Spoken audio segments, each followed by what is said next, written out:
Deputy Minister of Finance, Honorable Dr. David Masondo, Professor Naweni, Principal of the National School of Government, Prof. Danny Roderick, who has joined us here today. Colleagues, welcome to this masterclass on rethinking economic policy post-COVID. Most countries around the world are making a recovery from the 2 years that COVID has ravaged our economies and disrupted lives throughout the world. I was reminded when I saw this topic of Albert Einstein, who reminds us that insanity is doing the same things over and over again, expecting the same results. I believe that with the disruption that COVID has created, we can't think the same in rebuilding our economy and transforming the lives of our people throughout the world. Colleagues, managing the economy is very important because it is the only tool that we have to unite our people along racial as well as gender lines to create a united and prosperous South Africa as mandated by our constitution. Colleagues who have joining us from throughout the world and different parts of South Africa, I welcome you to this masterclass, and I'd like to call on Prof. Naweni to give his official opening remarks to this masterclass. Thank you. Prof. Naweni, over to you. Thank you, Bongani, for giving us this opportunity. I wish again to welcome our special guest, Professor Danny Roderick, all the way from Harvard. It's a morning for him, afternoon for us here. I also wish to welcome all the ministers, deputy ministers, MMCs, mayors, and all other senior government officials who are with us this afternoon, including members of the media, economists, and other interested stakeholders who are joining us on this 1.5 hour virtual interactions. As the National School of Government, we are running a series of masterclasses as part of the thought leadership conversations that we are prioritizing as the school. The idea behind these masterclasses is for us to bring top shelf scholars and practitioners to engage with public servants in South Africa, those who are elected and appointed to engage on very topical issues concerning governance, the economy, and other areas of public governance as they happen both here in South Africa and internationally as well. We do this within the context of the priorities of the sixth administration, and in particular, the first priority, which is got a major impact on us, the National School of Government, which is about building capable, ethical, and developmental states. And as you will see in the intervention that Professor Danny Roderick will be making today, she will be dealing more about the issues that have to do with what we define or debate as being a character of a developmental state. As you know, we've got a number of faculties as the National School of Government, including those that are taking care of members of the executive. And so having thought leadership conversations like these ones is part and parcel of the work that we're doing in building state capacity. In the end, Prof, to you and other guests who are here, we make one point very strongly. You cannot make public servants, both elected and appointed, to be committed, prudent, diligent, masterful, innovative, and ethical, unless they understand what is happening in the world. They're able to benchmark the work that they do and make a very discernible and scientific estimate about the type of impact that their interventions might make. Today, we've got Professor Danny Roderick, who is gracing us with his presence. We've done other masterclasses, before, over the past 2 years during the pandemic. Some of them have been televised, they've been a resounding success. And we are grateful that we are able to attract these top shelf scholars locally and internationally to engage with us. And with the benefit of doing this virtually, it means the mayors and the MMCs and public service, local government level, wherever they are in the country, are also able to participate. We are inviting public servants, elected and appointed, to return to the simulator, because as Prof. Dandrik will indicate, you cannot master the art of execution in the state and anywhere else in the world unless you behave and act like a pilot who must constantly return to the simulator in order to sharpen your own capabilities and perspectives as well. Finally, Prof, I will be asking you this question at the end of your presentation. Because Prof. Mabubane, in his discussion with Prof. Zhang Weiwei 2 years ago, he makes this statement.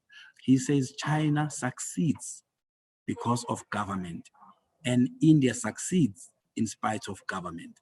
And the question then is, South Africa succeeds because of what? Can South Africa succeed because of government, or it can succeed despite or without a government? And the jury is out, and there's a question that we'll be posing to you later on in the conversation. So I'm not gonna do a lengthy introduction. We'll post your profile on the chat platform, Prof. So let me give you time to make your presentation and we'll engage afterwards. Thank you and welcome once again. Thank you, Principal, for those wonderful opening remarks that give context to our masterclass of today. I'd like to call on Prof. Donny Roderick to give us to start with the masterclass. Prof, over to you. Thank you. Thank you very much. It's a pleasure to be addressing this audience, to be a guest of the National School of Government. I look forward to the discussion that we're going to have. I hope that some of the comments that I'm going to be offering you will stimulate your thinking and will be a good platform for discussion. I should make very clear at the beginning that even though I serve as a member of the President's Economic Advisory Council, that I speak just for myself and do not represent anybody else, and certainly do not speak on behalf of PIAC at all. So none of the views I express this afternoon should be attributed to anybody except for me. COVID, of course, has significantly has created significant difficulties for all developing countries, and really for the first time in a matter of decades, we're looking to a period of rising poverty and with possibly long-term implications for educational attainment, given the loss in education during the pandemic. But in many ways, the challenge that countries like South Africa face are deeper structural challenges that predate COVID, that in many ways have been aggravated by COVID. And I think it's those deeper challenges that I'm going to be talking about and discussing. If we go back to the fundamentals, what is economic development really about? Economic development is really about overcoming dualism in economies. Is to fasten the process of structural transformation so we can draw more resources, in particular labor and workers, into the more productive parts of the economy. So we need to think about economic development as a process of overcoming dualism. And this challenge is probably no deeper and significant in any country than it is in South Africa, because of the legacy of apartheid and the very deep patterns of dualism that exists between parts of the South African economy that are very well integrated into the world, some of the resource sectors, the worlds of finance, the top echelons of business, and some of the manufacturing parts, segments of commercial and export-oriented agriculture, parts of tourism. But the bulk of the economy actually remains outside that most productive part, the most productive ambit. And and there's no better indicator of that, the unemployment rate in South Africa is so high, one of the highest, if not the highest in the world. Nearly a third of the labor force is out of work. And that really has to be seen as the primary challenge to overcome. And the way to overcome it is really going to be by creating opportunities for drawing those unemployed, particularly the unemployed youth, into productive employment. And that's the specific form that overcoming this challenge takes, I think, in the case of South Africa. Now, the traditional development model that we're used to thinking ever since the Industrial Revolution, which was based on a model of industrialization, is essentially broken. And so I think we need to think in newer and more creative ways. What is the traditional development model? Is that you start out an economy where most of the human resources, most workers are in low productivity, informal, typically subsistence agriculture. You create opportunities in urban areas, in particular in manufacturing, and you're able to draw workers out of the countryside and to work from the less productive parts of the economy into more productive manufacturing.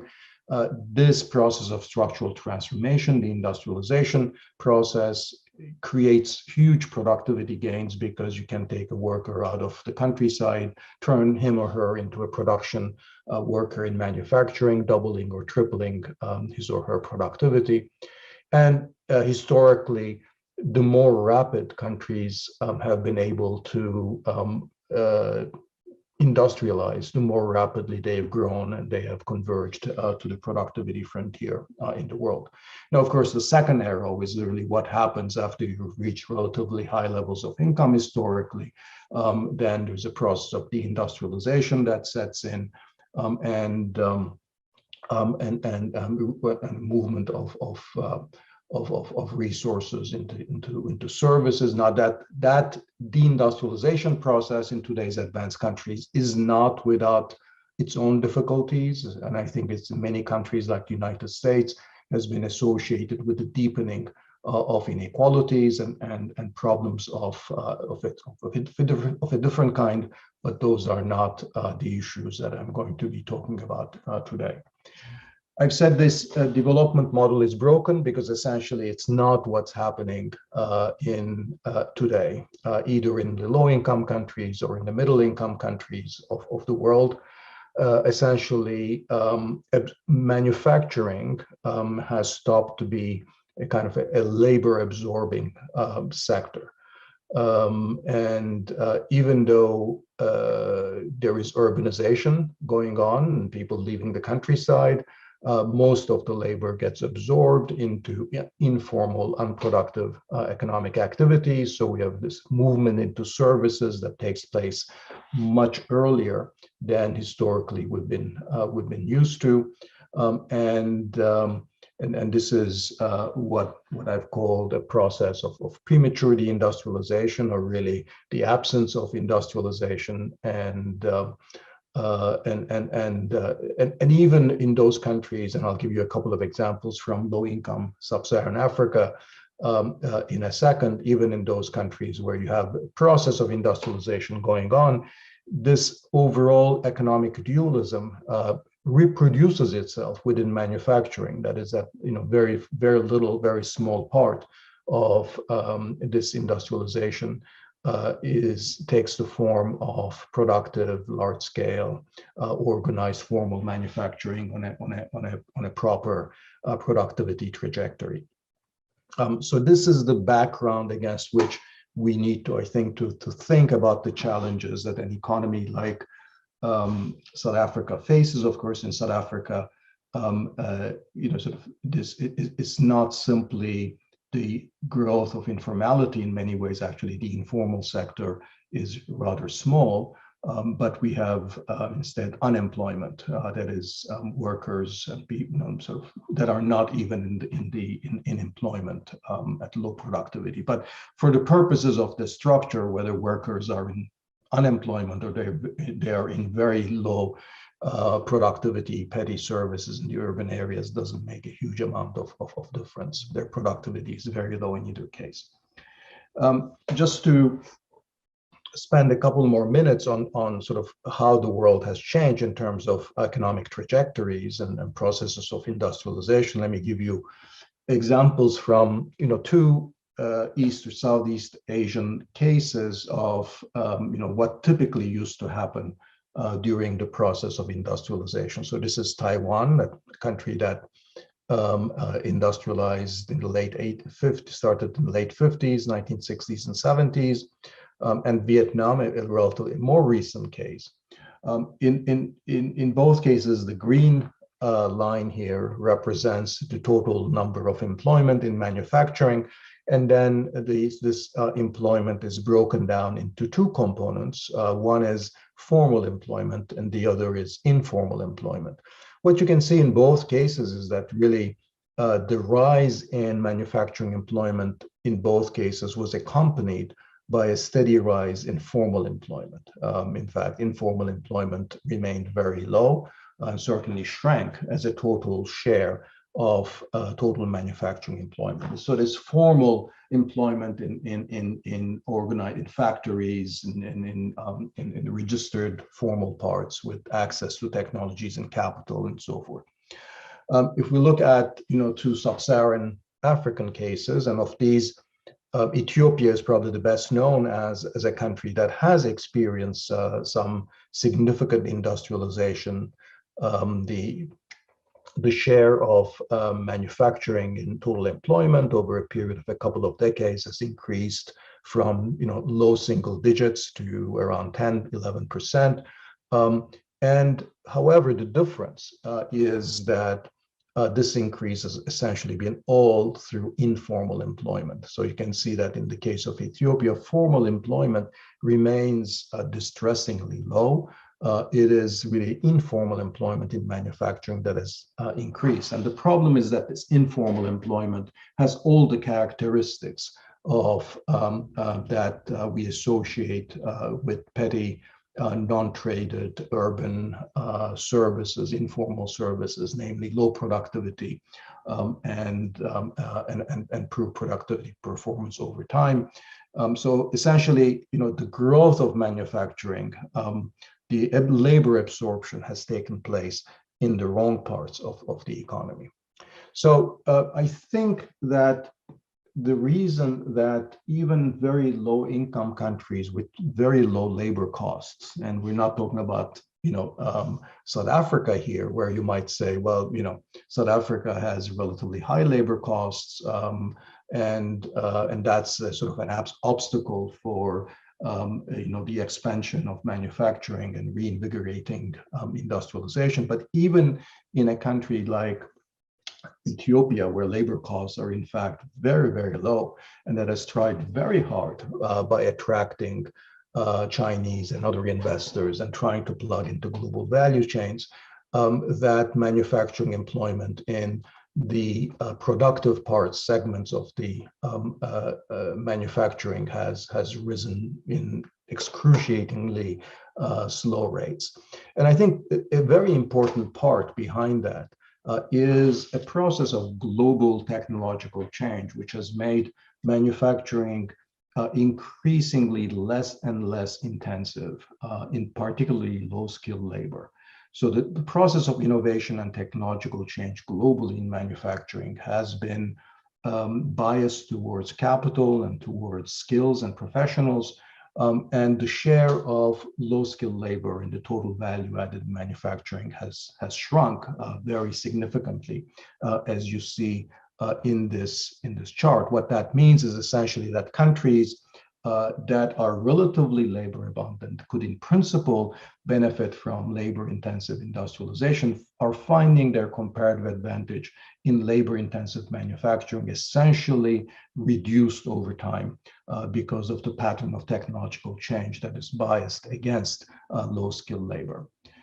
If we look at countries at the rather sort of the opposite end of the income spectrum, where that are countries that have industrialized in previous periods and looking at what has happened to employment in manufacturing there, we actually see a kind of a similar trend where it's been extremely difficult to keep employment in manufacturing. So there are too many countries here, but if you can just focus for a second on what is probably the most interesting case here, South Korea, which is the second one from the top. And what this chart shows is the shares of manufacturing output on the one hand, which is the red line, and the shares of manufacturing employment, which is the blue line. And you can see that in terms of output, in terms of value added, South Korea has essentially continued well into the 2000s to increase its share of output, manufacturing output in GDP. So it has been extremely successful in terms of manufacturing output. But in terms of employment, there has been a very, very rapid decline in the share of employment in manufacturing. And this is pretty much true in all of the countries in this chart. And that is also true in Germany, which is not included here, another country that we talk about as having maintained competitive advantage in manufacturing. The fact is that manufacturing is no longer a kind of a labor absorbing sector. And in fact, the more successful you are in global competition, the chances are that the more likely you're absorbing capital and skill intensive technologies that are not going to be creating a lot of employment in that sector. We can also see this in what's been happening in factory use in global value chains, that if we disaggregate labor among three different groups, low educated, medium educated, and high educated, we can see that the share of low educated workers in global value chains has steadily diminished over time. Now, this picture is important because the global value chains are the principal mechanism through which technologies get transferred to producers in the developing countries. So what that means is that the developing countries are progressively absorbing technologies that are biased against the one input that they are rich in, which is low educated labor. So another indication of this sort of the comparative advantage moving against them. So this is kind of a global context. And in that global context, of course, South Africa stands out because it's the most extreme example of a country that is finding very difficult to absorb labor into the more productive parts of the economy, whether it's manufacturing or whether it's the tradable high productivity services. This, of course, is to a large extent driven in the South African case, from the legacy of economic policies, economic structures, and the political systems of the past.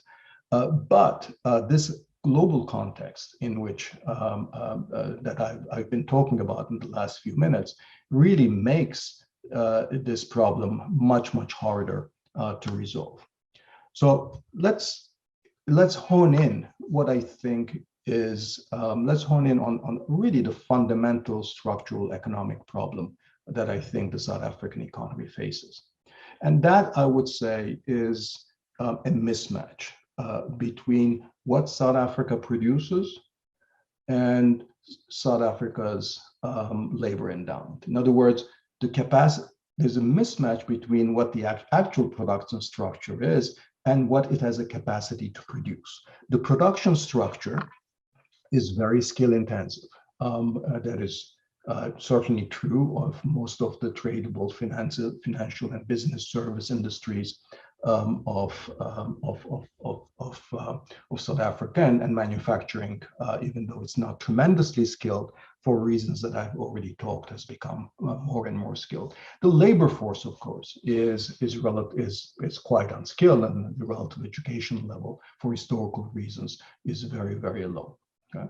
So the problem is that the post-1999 growth strategy in economic terms was extremely successful in terms of preventing significant macroeconomic imbalances. And that's not a small feat, because I'm old enough to remember, all the talk about how after the transition to democracy that would be very difficult to maintain macroeconomic balance, given the struggle for distributive shares, given the huge inequality that the democratic regime inherited, and that in those kinds of highly unequal economies, that it is often not possible to maintain macroeconomic stability, and then sort of monetary and fiscal policy goes out of whack, so high inflation and unsustainable debt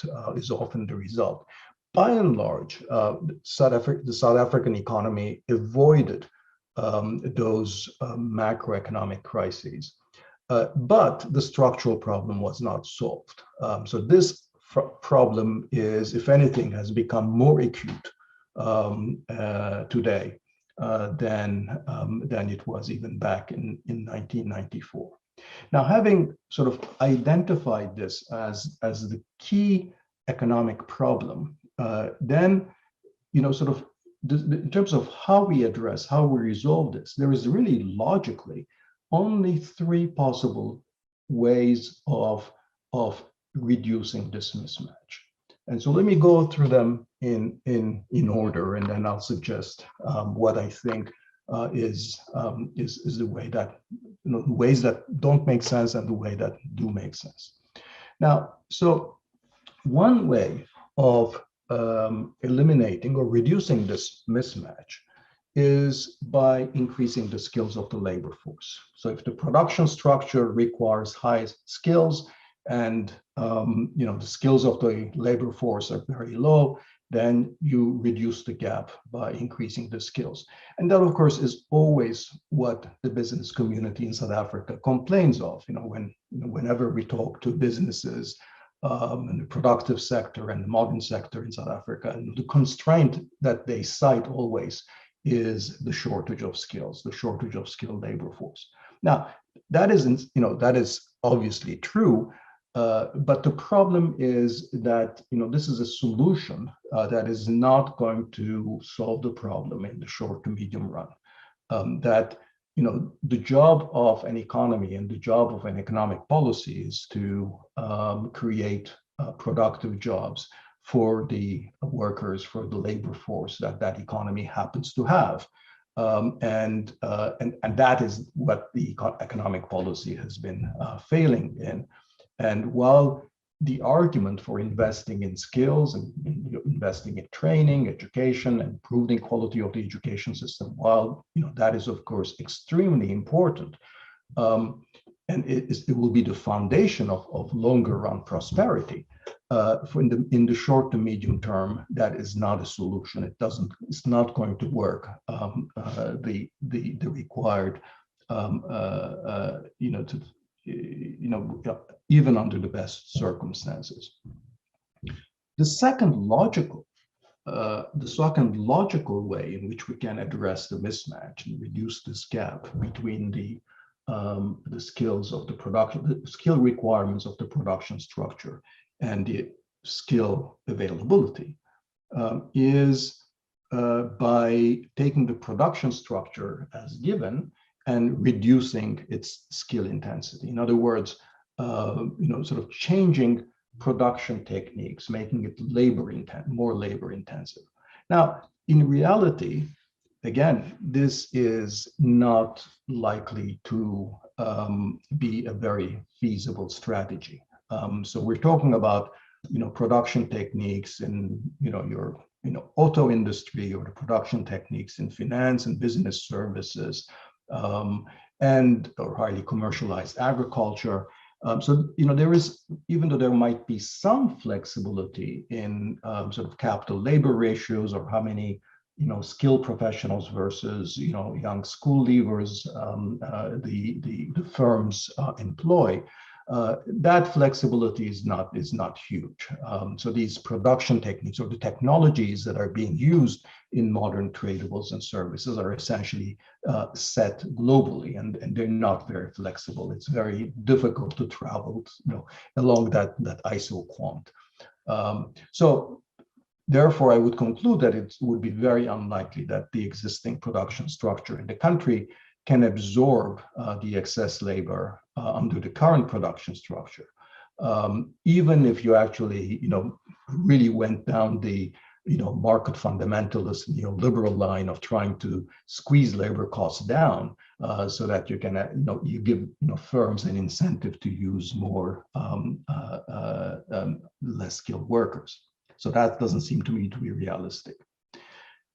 So I'm left really more by, excluding the other two logical possibilities, with the only other path of closing this gap, which is to essentially create much more labor-intensive firms and economic activities, fill out what sometimes is called sort of the missing middle of the economy, which is particularly large in South Africa, that is, stimulate the production of sort of more labor-intensive sectors.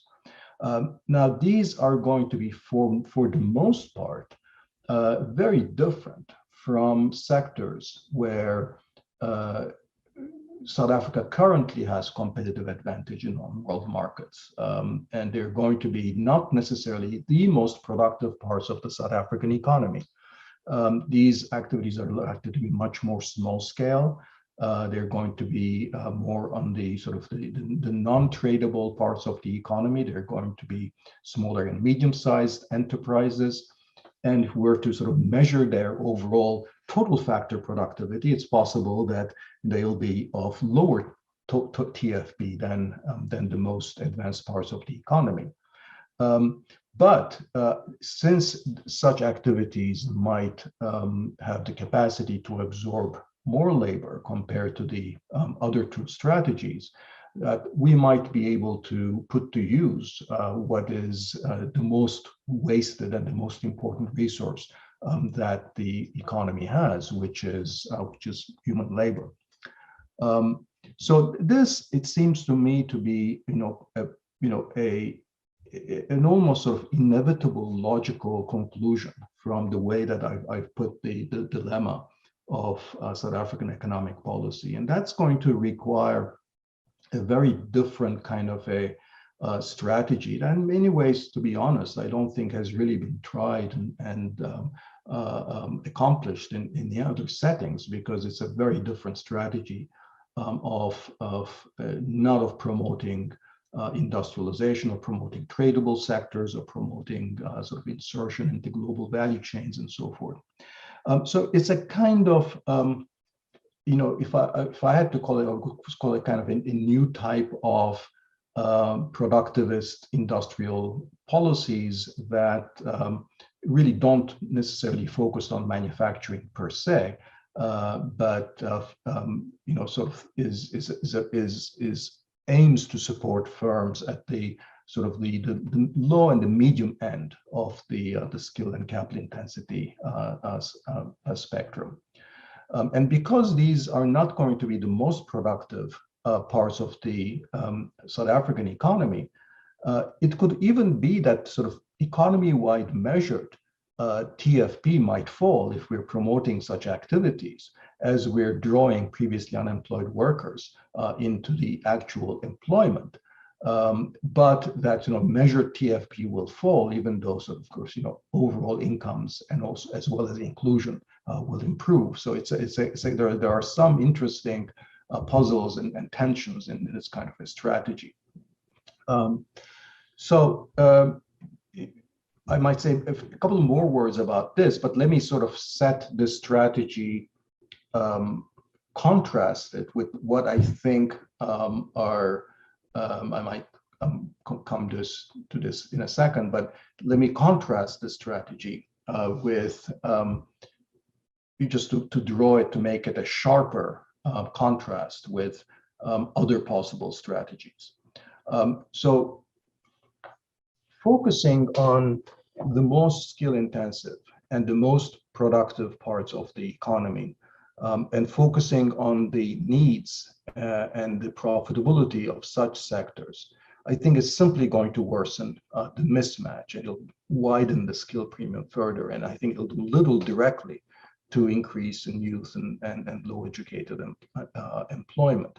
So this is a kind of a strategy that would rely essentially on sort of trickle down.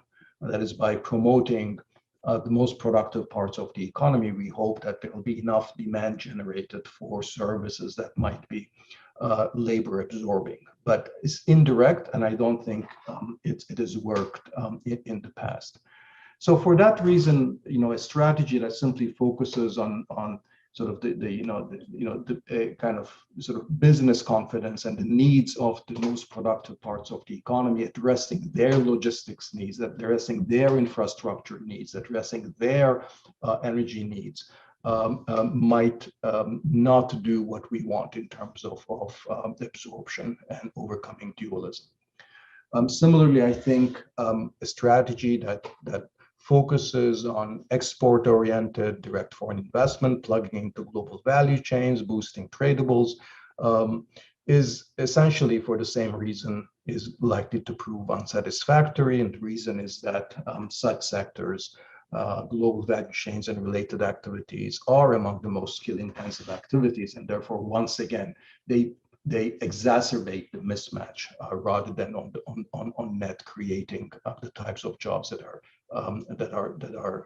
required. Third, I would say that if you just took a kind of a very super or hyper Keynesian look, and that says, let's try to fix the employment problem through aggressive demand and fiscal stimulus. So just basically increasing aggregate demand, trying to run the economy very hot so we can tighten the labor market. So this is a kind of an argument that has increasingly become relevant in the United States and in some other countries, advanced countries. But it's really given the conditions of the South African economy. Again, this is probably not what the doctor ordered. So these kinds of demand side remedies work when employment and output are temporarily depressed due to shortfall or demand, when investment and innovation are being held by lack of consumer demand, and very important, when real interest rates and fiscal burdens are reasonably low. And of course, these are not the kinds of conditions that apply to South Africa. So I'm just going to end by going back to the strategy, or at least a kind of a direction that I was advocating, which is sometimes I call this a kind of a good jobs strategy, but it means just creating, increasing the supply of jobs for workers at the low and the medium end of the skill distribution. That means structurally trying to increase the number of good small and medium-sized enterprises that have the capacity to increase productivity. Now, of course, when we're dealing with small and medium-sized enterprises and trying to address their productivity needs, that requires an approach of industrial policy that is very different when we're dealing with the needs of the auto sector, when we deal with these needs of the pharma sector, which are organized very differently. We're talking about millions of small firms. So the policies here have to be much more decentralized, with localities, provinces, municipalities having much more direct role. We're talking about addressing these needs, whether they might be regulatory changes, whether they might be finance, whether they might be help with specific skills for their lines of business, or with business plans, with management training, with access to technologies or digital platforms. So we need to develop the capacity of local authorities as well as the national government to provide a sort of services and public inputs that can be customized to the needs of the more dynamic, more entrepreneurial of these SMEs. And the kind of framework that I would have in mind is really a framework that would create the possibilities of self-selection among these sea of SMEs so that they can sort themselves into or voluntarily participate in schemes where they would have access to a package of services, incentives, and public inputs that government agencies can provide them of the type that I just listed. But in return, of course, they would be engaging in, they would have to let these government agencies look over their shoulder, and they would be subject to employment conditionalities that they would actually have to increase employment at the same time. So creating these kinds of incentive packages and thinking about the design of that and the organizational bureaucratic aspects of this, I think, is a big question mark. But I think it's the direction in which we would need to go if we are really serious about addressing the biggest problem of this economy, which is how do we create jobs. So with that, let me just stop here, and I look forward to the discussion.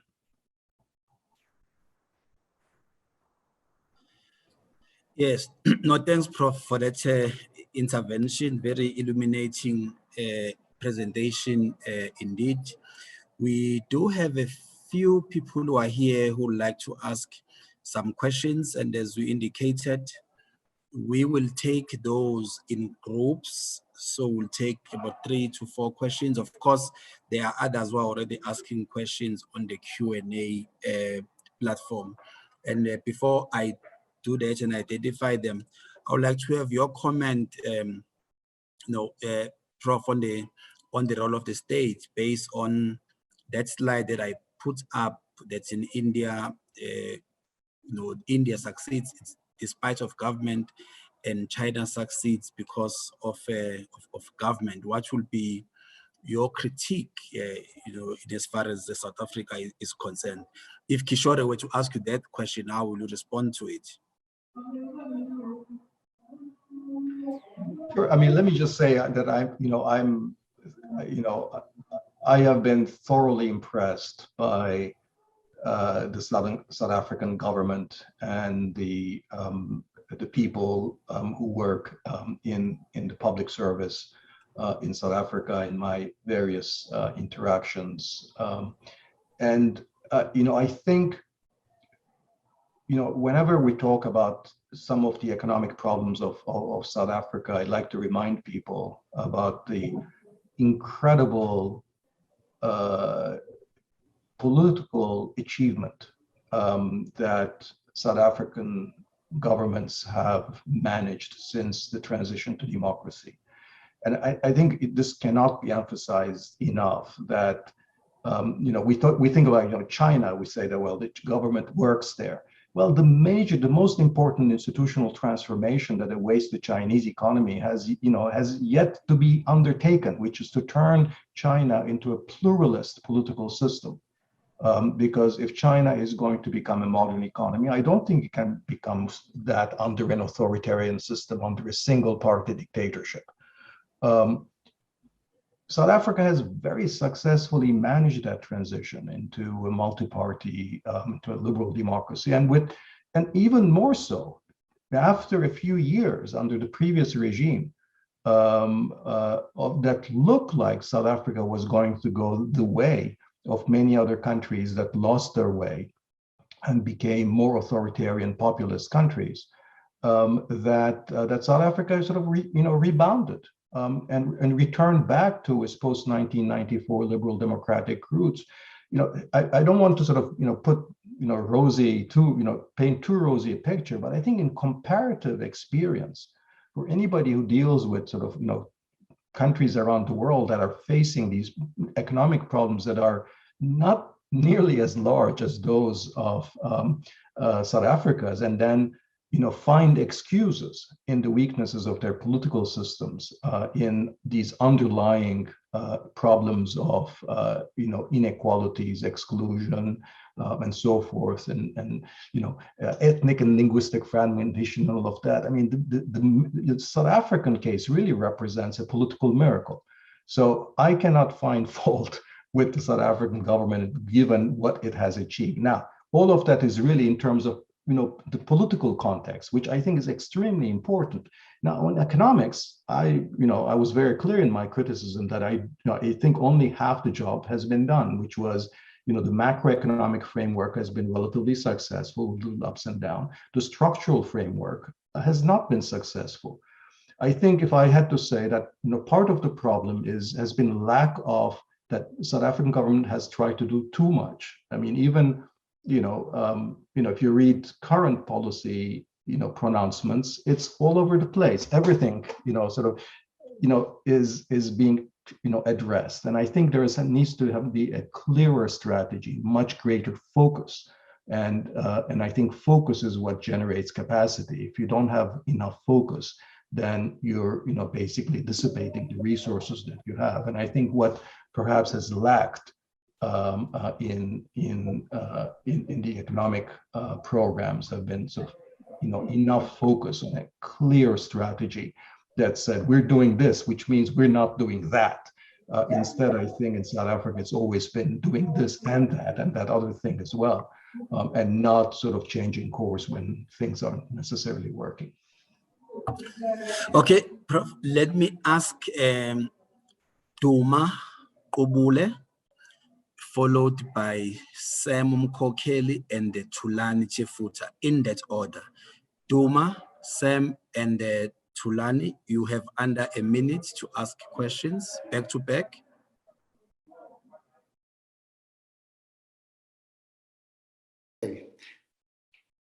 Thank you, Professor Roderick, for a very good presentation. I found it very depressing because I'm not sure the scale of the economic crisis that we have in South Africa right now. Since 1994, 28 years of democracy, our economy has grown in per capita terms by about 20%. And whichever way you slice it, that is not good at all. So I just want to ask two questions. You talked about industrial policy.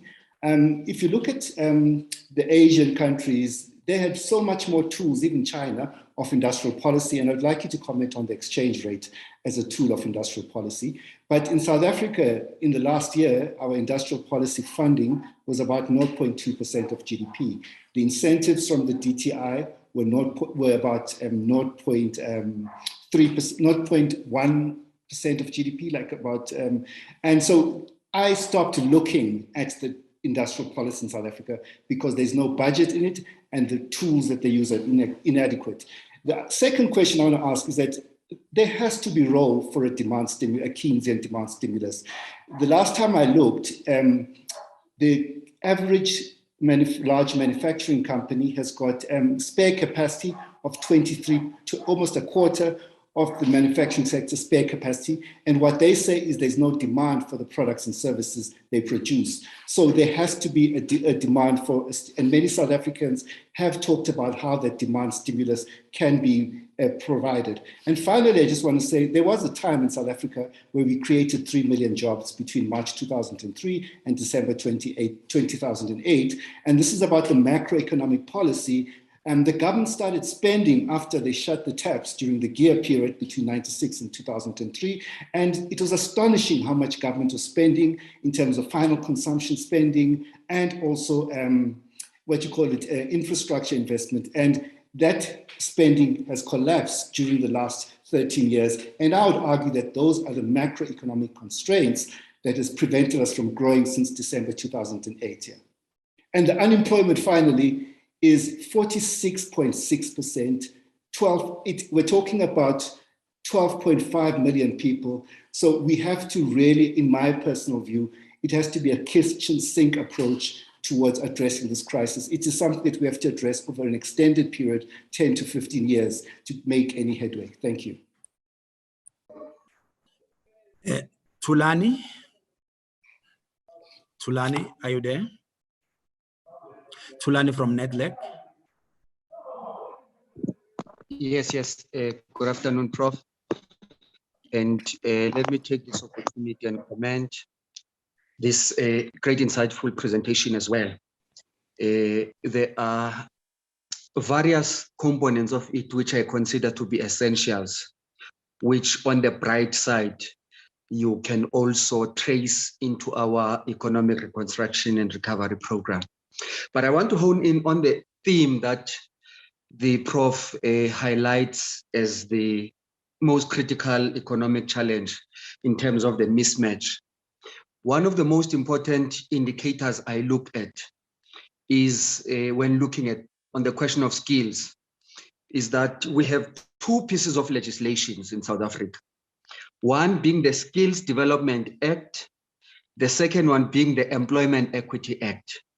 And being mindful of the fact that the Employment Equity Act does not facilitate wholesome employment, but only that element of equity on employment.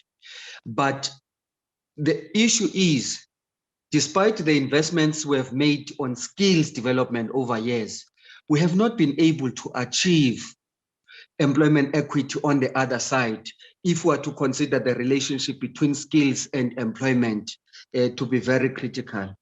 The second part for me is that I fully agree with the centrality of skills in the economic equation.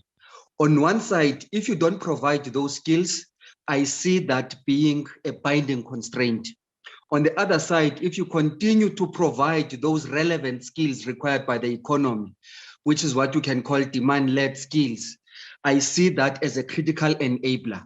But it would be interesting to hear how the Prof then accounts for the phenomenon of unemployed graduates that is so rampant in South Africa, that despite people staying the course, acquiring education and skills, graduating, and still having those being unemployed. And lastly, Professor Ngawen, if we agree, I think Professor Roderick is agreeing with the thinking around demand-led skills, so that the same skills can add value in our production processes.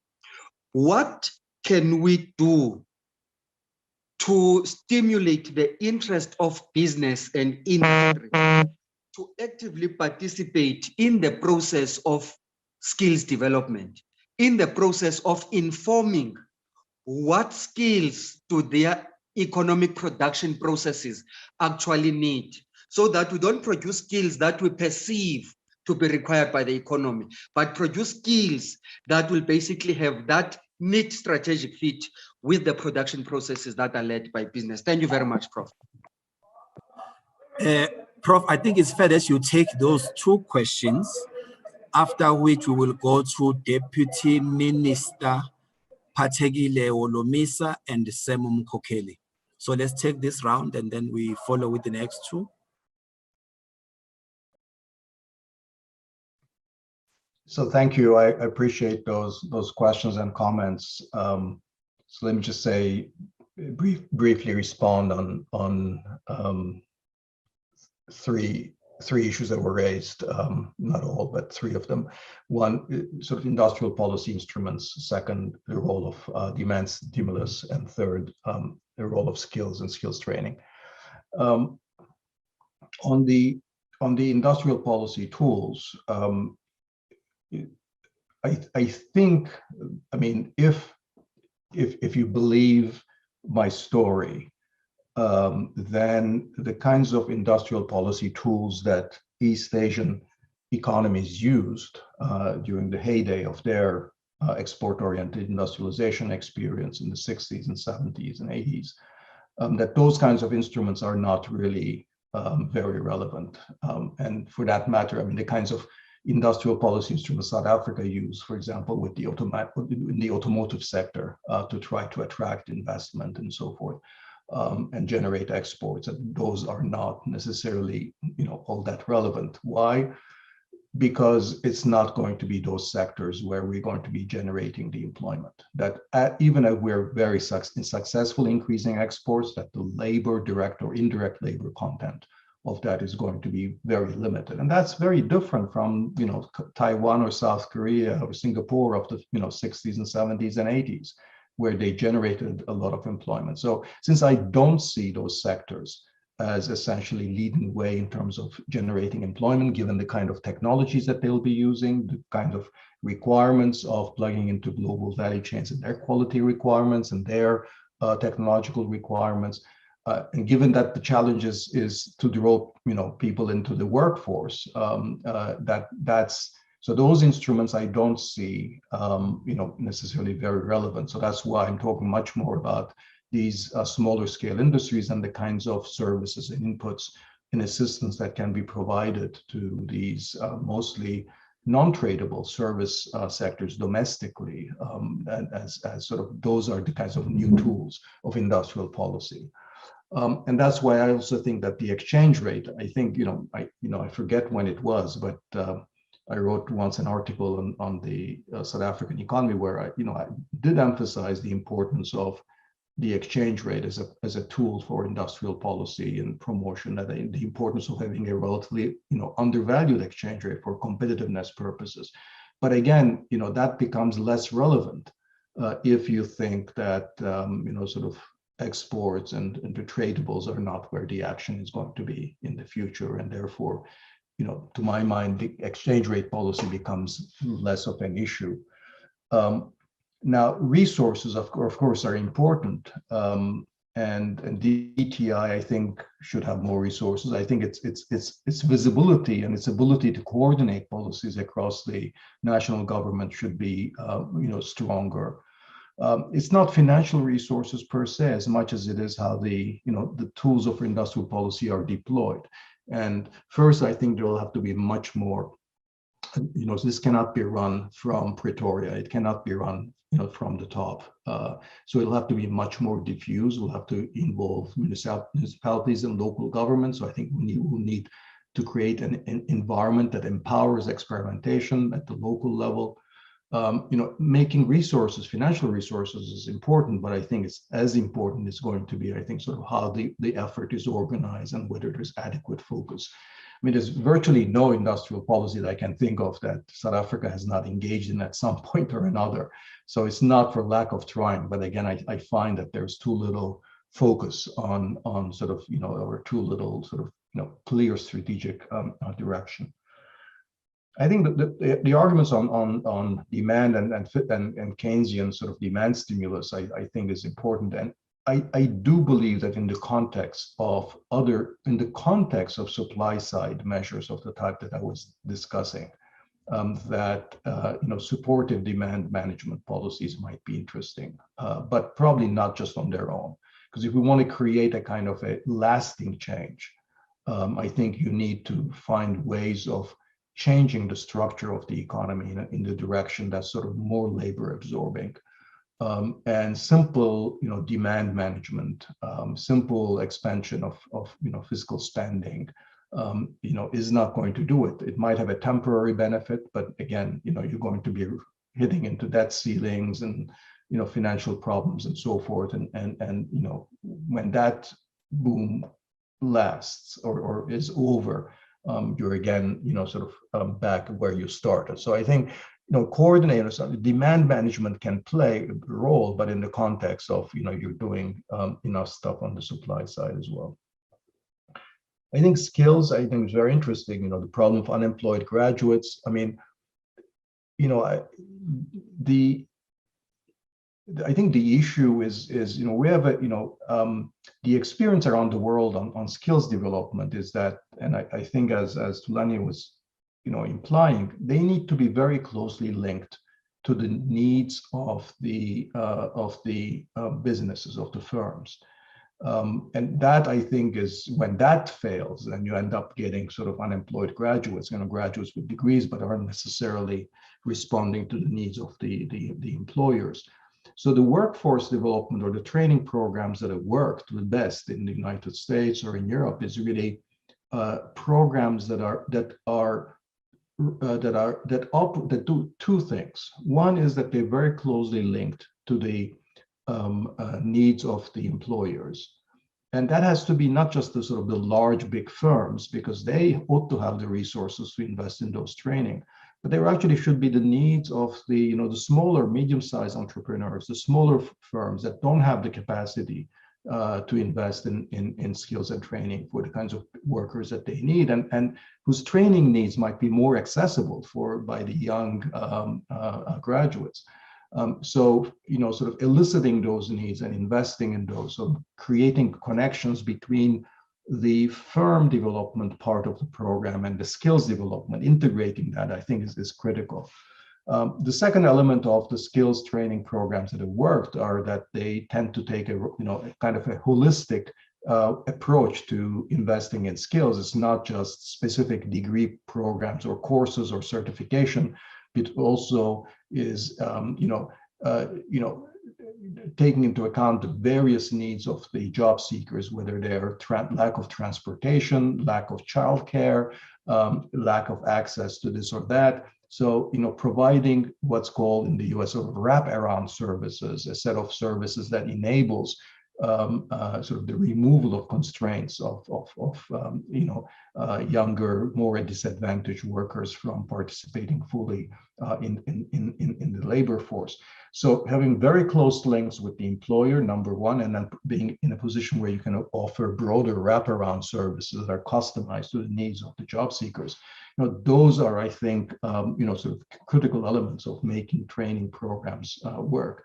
I think that could be very effective in the context of a broadened employment tax incentive. Right? I'm a fan. I mean, I like the wage subsidy, the ETI, but it has to be connected to, on the one hand, sort of these skills training programs that serve the needs of the employers, as well as these programs that aim to increase productivity in the more entrepreneurial parts of the smaller and medium-sized enterprises.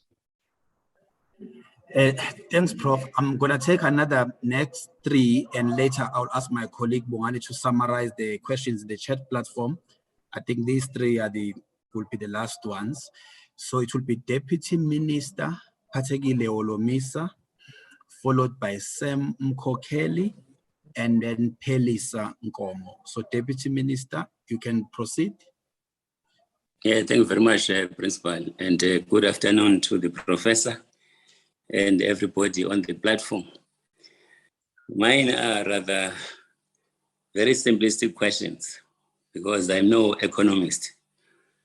First of all, was there a stage in our history when there was a match between the skills that our educational institutions produce and the skills required by the economy? And secondly, if there ever was, and then there was a decline, at what stage in our development as a nation or as a state did that decline begin? And what was the cause of that?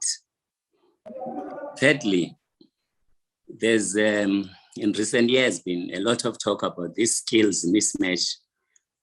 What is it that our educational institutions are failing to do to make sure that the required skill sets are produced?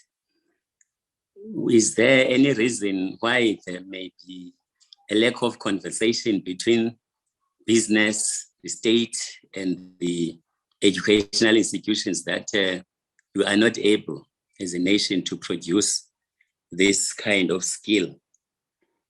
And lastly, yes, basically, why are we not able to overcome this difficulty of having a mismatch of skills? And did I say lastly, in the countryside, Prof, we have a lot of land in what we call communal areas or tribal areas. That land is lying fallow. And would you be able to say, why is it that you are failing to cultivate that land with the communities that own it? I know that they don't have title deeds that they can use in order to leverage loans from the financial institutions. But nonetheless, I'm sure the state, if the state is able to build houses for people and do other things such as that, surely it can have the wherewithal to assist in the productive cultivation of these lands. So why are you not doing that? Because it could do two things: provide employment opportunity to the unskilled living in the countryside, but also produce food, not just for themselves, but for the market, so that they can better their lives. Thank you very much, Teacher Lungu.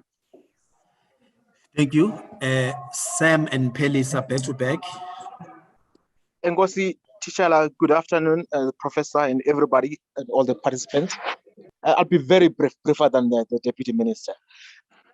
Professor Roderick, could you please help us understand, maybe share with us if you are aware of any good examples globally of societies that have done social compacts in light of the compacts the President has been talking about recently? And also, what sort of environment politically would we need to be able to achieve in introducing these social compacts? Are they easy to introduce things? Are these things that could be done within 100 days type of timeline? Thank you. Pelisa? Yes, thank you, Chair. My question, Chair, Prof, you're actually sharing something quite interesting. You're saying that you can't fault the South African government in as far as what they've been able to do. And you make an interesting comparison between, the political miracle story and as well as the economic miracle story. I don't know if you have any miracle story, by the way, to tell. So, I would be keen to hear from you. Why would you think that you can't fault the South African government given some of the things we've been experiencing, which I think they're contained in the first question. So we've experienced in South Africa what I call extractive economic institutions, for instance, and I think you would certainly be familiar with this concept. And I'm interested to hear from you, your reflection on the role of, and I know that you're not an institutionalist, but perhaps just to reflect on the role of institutions and planning in addressing economic dualism, and within the context of the three strategies that you've outlined. Then the second question is around the issue of South Africa has actually experienced deindustrialization, and as such, it has actually even lost the market share of several high-tech industries. So we've actually, from even medium tech economy, we've moved even to low tech economy. And my interest is that, and I think it's kind of really linked to, what do you think should be the role of macroeconomic policy, particularly from the context of monetary policy? The example I want to make is that historically, when you read monetary policy literature, there was a time where monetary policy would support certain industries that are perceived to be strategic in the economy. And in particular, those industries who would remain the backbone of the economy. So my question is that, isn't that high time for countries like South Africa, even other developing countries, to start triggering some of those monetary policy instruments that they might have at their disposal, where they support industrial development by directly interacting with industries like steel industry, for example, pharmaceutical industry, construction sector, and those industries that support productive activities within the economy. Thank you, Chair. Thanks, Pelisa. Back to you, Prof.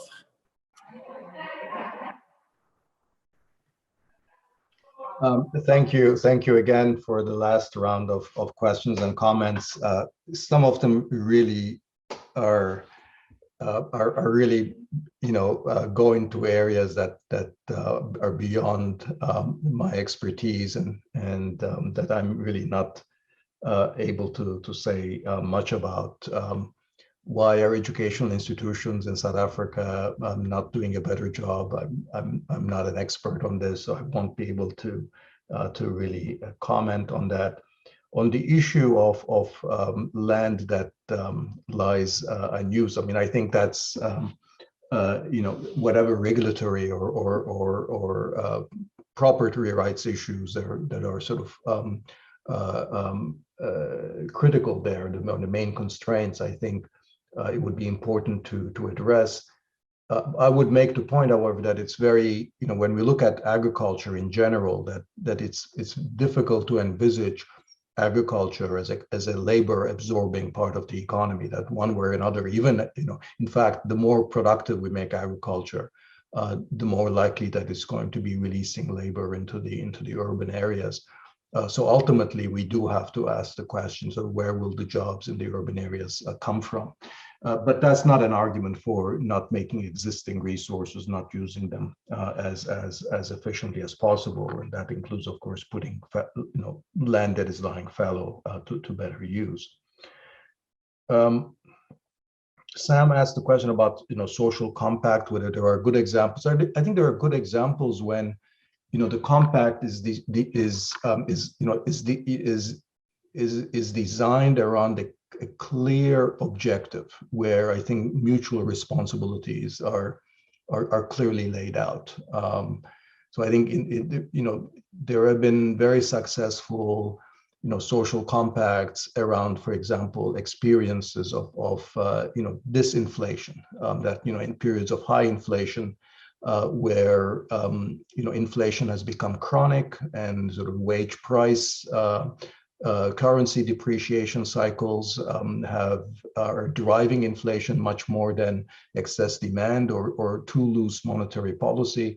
Then a social compact where you get around sort of the labor unions, the big business, the central bank, all committing to stabilizing prices and wages, the exchange rate, as a way of getting out of this wage cost currency push spiral.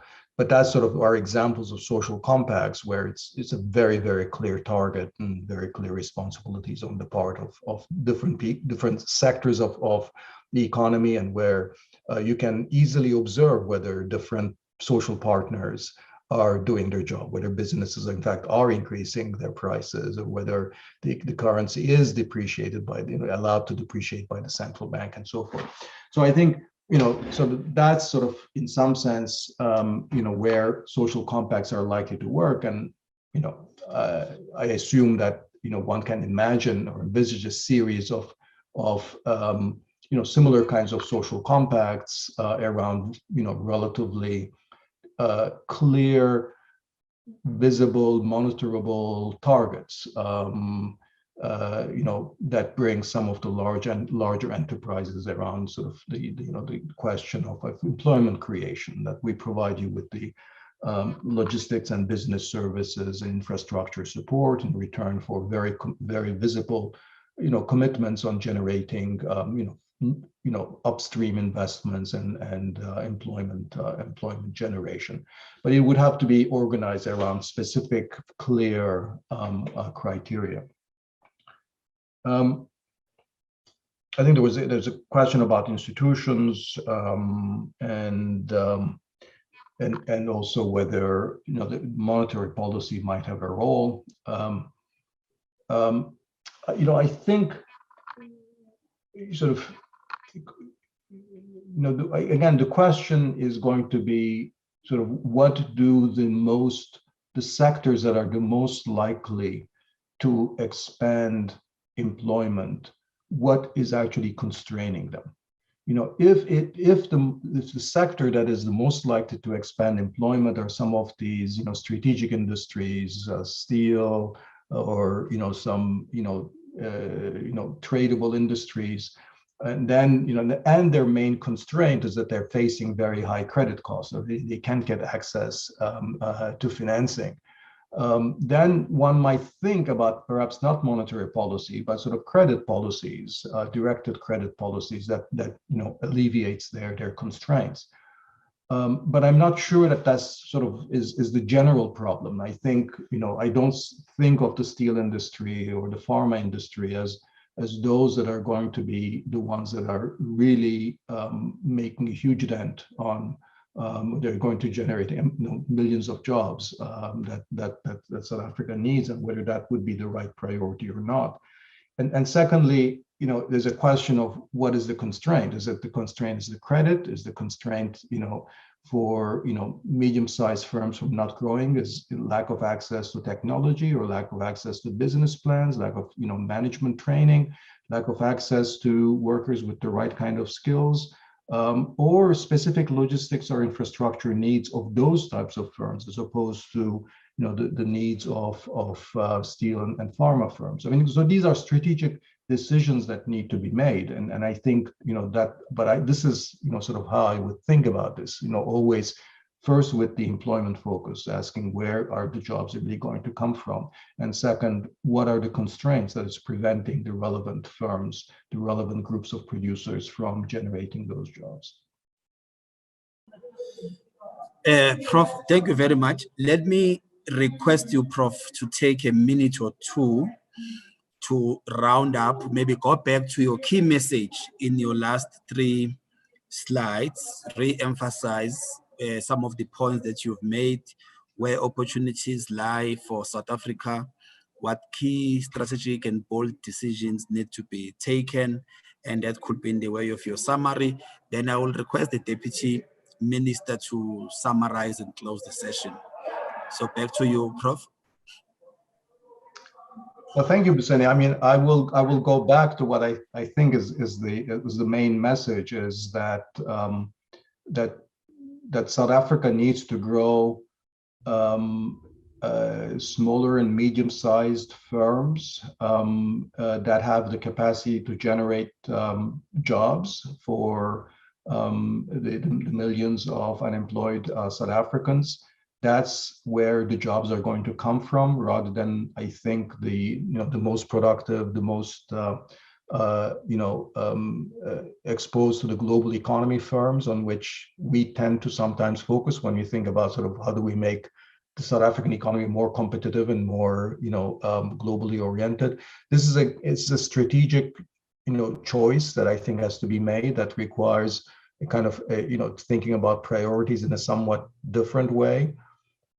It's not a conclusion that I come to lightly, because it does entail a very significant reorientation of the way that we think about our economic strategy. But frankly, I think it's the only logical way I see of overcoming this problem of joblessness. Okay, thank you. Deputy Minister, you've heard the message. So you are not just the hired person to do this task this evening, but also your responsibility in your portfolio, in the cluster, and also in the party as well. I think the message has been very clear. Let me hand over to you, DM. No, thanks, Professor Naweni and Professor Roderick, and ministers, GMs and mayors and all participants on this platform. I think a number of issues have been raised, but I just want to suggest that the mode of recovery from the low growth, economic growth worsened by COVID-19 will also be determined by how we understand how the modern economy works. And if we think that the markets work perfectly well, they are just constrained on the supply side, supply of labor, electricity, credit, and all that. Well, the solution is simply to deal with only with those supply side constraints. And if we think that the modern economy works because just of demand, and the constraint of our economic growth is just on the demand side, well, the solution, increase incomes, whether that generates inflation, is stagflation, it's something else. And I want to suggest that we need to understand the economy from the profit side. And the reason for that is that it is the profit that determines both supply and demand. Because firms, whether in the labor intensive or in the most productive sectors of the economy, they engage in production on the basis of short-term profitability. And as they do so, they require the supply of workers, labor, purchasing of goods, and this is where demand comes. They also generate incomes for different economic agents, which if it's owners of capital, shareholders, they get dividends. If it's workers, they get wages. For the state, we get tax revenue in order for us to do the things that we ought to do. So therefore, if we understand the economy from the profit side, in other words, profit-based decisions set conditions for supply and generate demand for all sorts of things. So we therefore have to say what will determine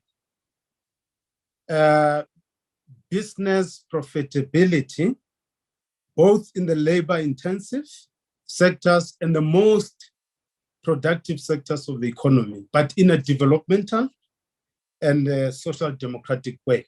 And I want to elaborate on this because of time. So the task for us from the state, it's what are the things that we should do just to get into the role of the state in this regard?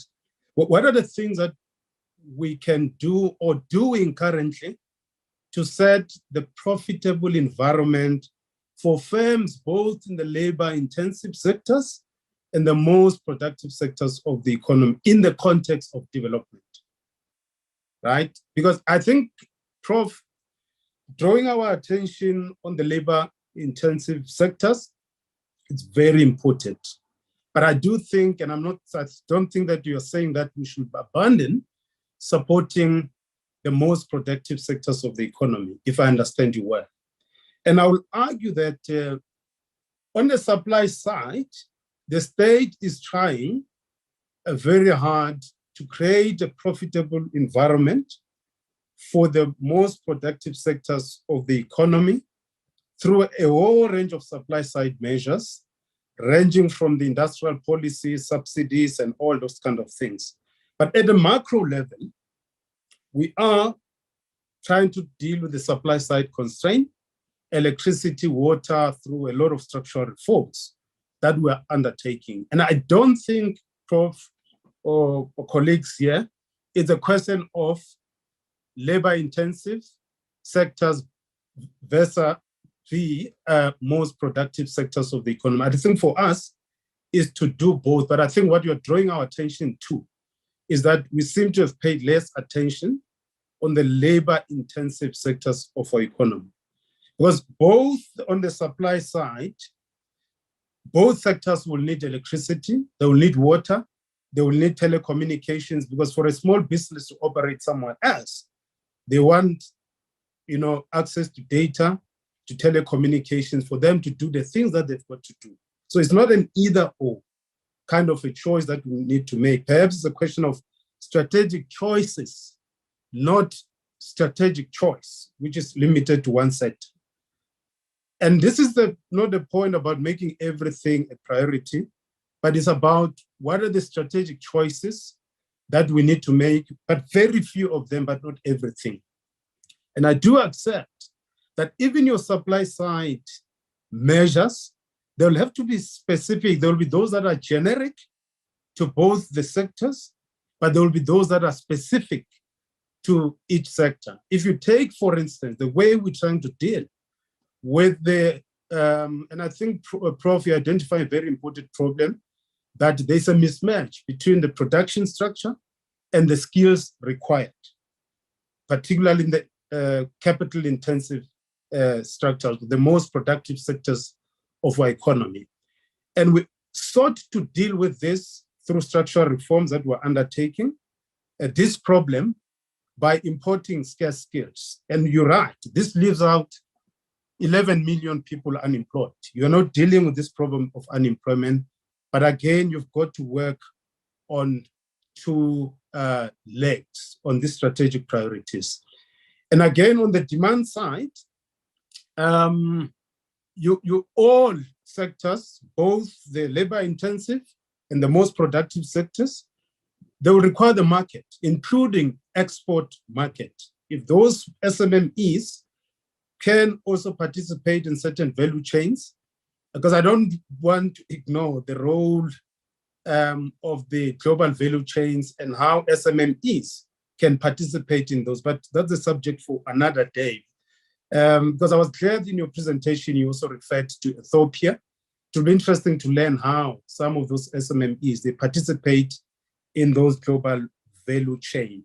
And in that context, yes, in order to create a market for these SMMEs so that they are not wiped up by global competition early. You've got to decide on trade policy, on which ones you want to protect and how. So I think for me, the takeaway home here is that labor-intensive sectors, we need to pay serious attention on them, but I will not want to abandon the most productive sectors of the economy because in my view, it may perpetuate the problematic global division of labor. And I do think that developing countries do need to participate in the most developed sectors of our economy. So now the intellectual task that I want to pose to you, Prof, and other colleagues on this platform. Sorry, Prof, now when I'm wearing another cap of the school now, is that the Prof makes a very important point, that the traditional development model is broken for developing countries. And for me, is why is this path closed? Could it be because the policy instruments that the early developers used were denied to developing countries? Because if you look at the early developers, they did a lot of reverse engineering or learning by doing insofar as technology. They protected their markets. And as Chang will say, it looks like the ladder that was used to catapult those developing countries or developed countries, early developers, it has been kicked away. And I think, Prof, you also correctly say that the South Africa's post-1994 economic experience avoided macroeconomic imbalances, but we did not change the production structure. Big question, which is our homework. Could it be, firstly, it is why, and could it be that the very same macroeconomic policy itself was not aligned to enable us to change the production structure? That's a political task, intellectual task that I'll pose to you and everyone on this platform. I don't have an answer to it, but I just feel that if there would be another conversation on this question, for me, it's why the traditional development model was broken. And yes, we don't have to repeat all the developmental experiences of the early developers. That's not what I am suggesting in this regard. So I really want to thank the principal and your team at NSG. And I think we should continue, in my view, working on the most productive sectors of the economy. And we should heed Professor Roderick's advice that we need to pay more attention to the labor-intensive sector of our economy to absorb the 11 million people who are largely unemployed because of what Prof has identified as a mismatch or as a fundamental conundrum in our economy. And I do think that as we do so, the supply side measures are imported and the demand side measures are imported. I know that we're being criticized as government on focusing on the supply side.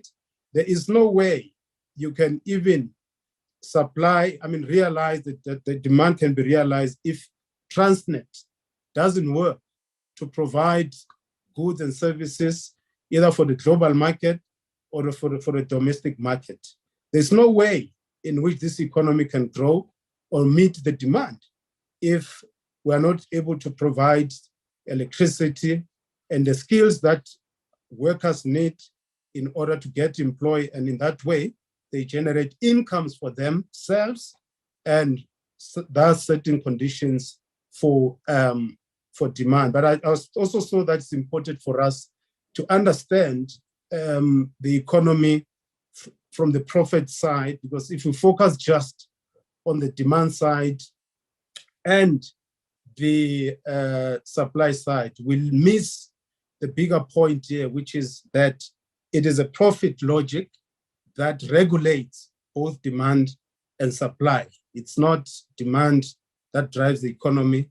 It is not supply that drives the economy. It's actually, at the core of it is a profit side that basically drives the economy. And it's for that reason that we need to understand why animal spirit. I see, Prof, you seem to be saying that we need to rethink the question of the animal spirit, why they are low. And perhaps it's not a good way of understanding the economy in the current period. I will still insist that I think we do need to understand the animal spirit, particularly of the owners of capital and the role of the state in that regard. I'm sorry I've been a little bit longer, but I found this conversation very refreshing and enabling us as government to focus on some of these things that seem to have been a blind spot for a while. And I think we thank you, Prof, for always helping us to deal with certain blind spots that we have. Thank you, Prof. Ngaweni, and everyone on this platform. Okay, thank you very much, Deputy Minister, for those remarks, and a very warm thank you to Prophet Danny Rodrick, and all our participants who have joined us here today. The messages were crystal clear, and I hope that we're gonna take this dialogue forward for us to continue with the conversation in our respective spaces in order to create shared prosperity, and in the words of the United Nations, leaving no one behind. Thank you very much. Enjoy the rest of your afternoon, colleagues. Bye-bye.